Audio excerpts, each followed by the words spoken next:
Why forage?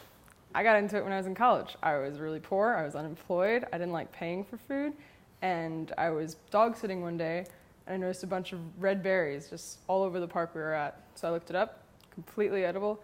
They were some of the best berries I've had in my life. So I think one of the best reasons to forage is actually not because you're poor and you want to eat food, because you won't find that much, but it's because you're going to find stuff that's way better than what's at the grocery store sometimes, or just different. And that's my reasons, at least. Before diving into anything, there's two main foraging laws, kind of. The first is to follow the law. Don't go on private property. Don't pick out of someone's landscaping unless you ask. Some people are actually okay with it. And the other is to consider how much you're taking. You don't want to have, let's see. Oh, how's this not working? Do I have to scroll? I have to scroll. Okay. You don't want to take all the food from the wild animals or from other foragers. Just kind of take what you'll eat, pretty much. Where would you forage? I ended up foraging mostly on UMBC's campus, which is kind of dicey because I never asked anyone if that was okay. But they didn't have anything posted about private property either, so I'm going to say it's all right. Fun fact, UMBC, great place to get a lot of food if you're ever in the area. Parks are actually a pretty good place to forage. There's usually not too much concern unless it's a very landscaped area about taking stuff out of that. A big concern, however, would be what's peed on it, usually dogs. So if you're right along a sidewalk, not a good place to forage. Along a road, terrible place to forage. You're going to get exhaust, runoff, litter, all kinds of toxins all over it. If you're just in like a fieldy kind of area, very good. On a hike, perfect place. Wind is another big concern. Forageable foods do have seasonability. Berries are in season for growers in the summer, same within the wild. You're going to get, for example, wineberries down there have a very small window in July about. Blackberries a little wider. Mulberries before that are out for like 2 months. So just knowing what you're looking for and going out at the right time is pretty important.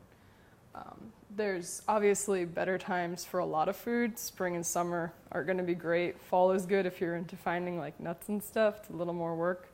Winter sucks, so I don't have a lot of samples for you today.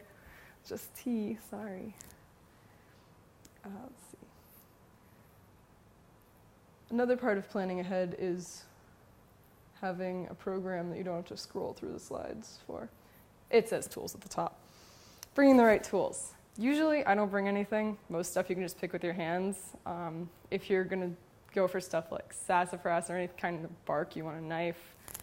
Scissors for anything that you don't feel like just pulling off with your hands. I grow my nails out, so I don't have to carry scissors around. Spade is probably the most useful tool that you can't just use your hands for unless you really like grinding your fingers into dirt. But a lot of things like wild garlic or Jerusalem artichoke, which you can get at the grocery store now, and really any kind of root you're going to want a spade for. And then something to carry stuff home in, unless you're going to just go out and eat, which I do often. So here's a few examples of pretty easy to forage stuff. This was one of the first things I learned about. It's garlic mustard. It's a low-growing, I guess, pot herb, you might call it, or salad green. But it's got a very distinct garlic aroma and kind of a spicy taste, like a rocket or arugula. It can be found literally anywhere, like pretty much any time of the year. It's best when it's growing like this. As you'll see, it has a couple different growing stages. A little more scroll. Okay. This is when you want to eat it. The flowers, very good identifier, but it's really sour at that point, starts to get kind of a lemony acidity that's not pleasant in this case. And it's pretty small, usually it can go from about that size. I've had some growing in my parents' yard that are like almost lily pad size, and they're much more bland, but still edible. Very easy to find because you just, if you have a vague idea of what it looks like, just crush it and smell it. It'll smell like garlic. Another one that's fun to find is rose hips. And you'll see them in everyone's garden. And sometimes you can just pick them out of their garden, sometimes before they notice, other times you will have to ask. But these are actually wild rose hips. They're very small and very, very flavorful. If you see them in someone's garden, they're going to be big. Sometimes they can be like that big, which is huge considering roses are only like that big. but those just don't really have any flavor.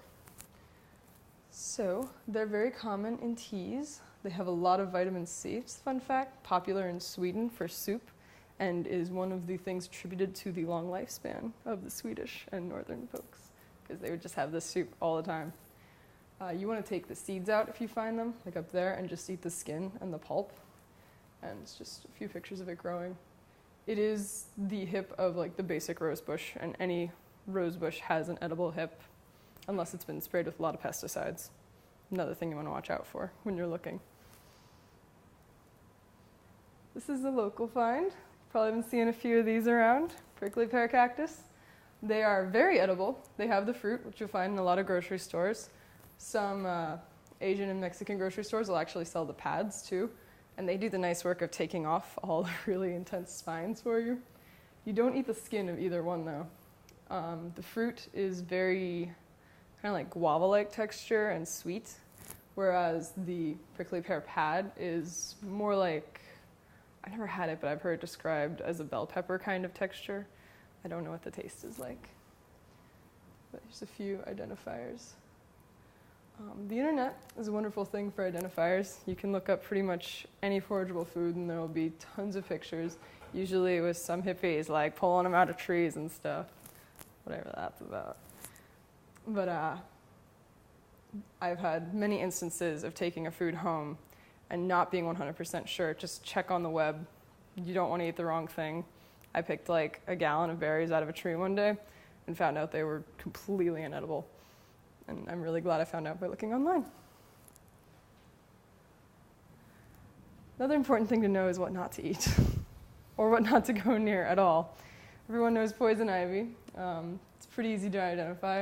You got your leaves of 3 rule. They're very shiny. They've got kind of a viney quality, although they do grow in a shrub also, which is a pain because they basically look like a generic weed. A few other varieties are poison sumac and poison oak, which are even worse because they look just like basic oak looks like white oak, except for the fact that it's not a tree. So it also looks like a young oak tree. Poison sumac is especially tricky because you can eat sumac, just not that one, and they look very similar. You want to keep an eye out for those little white berries and the red stem. Edible sumac doesn't have those. You actually will see it a lot along highways. It's got a red cone, kind of berries, like that big probably, and they grow maybe that tall. And they're all over the place in the summer. And you can make tea or juice or spice out of the berries. A lot of, I think, Mediterranean food and maybe Middle Eastern food is flavored with sumac. Not that one. So once you've gathered all this stuff, you have the fun task of making whatever the heck you want out of it. A lot of berries in the summer, of course, make a fantastic pie. Not mulberries, they make a horrible pie. It is the grossest thing I've ever had in a pie. Those are actually one of the few berries that you only want to eat fresh. They don't save at all. You don't find them in stores for that reason, and a lot of the rumor about them being poisonous is just because no one bothers selling them. There's a lot of that going around. So mulberries, not poisonous. Acorns, not poisonous. Crab apples, extremely edible.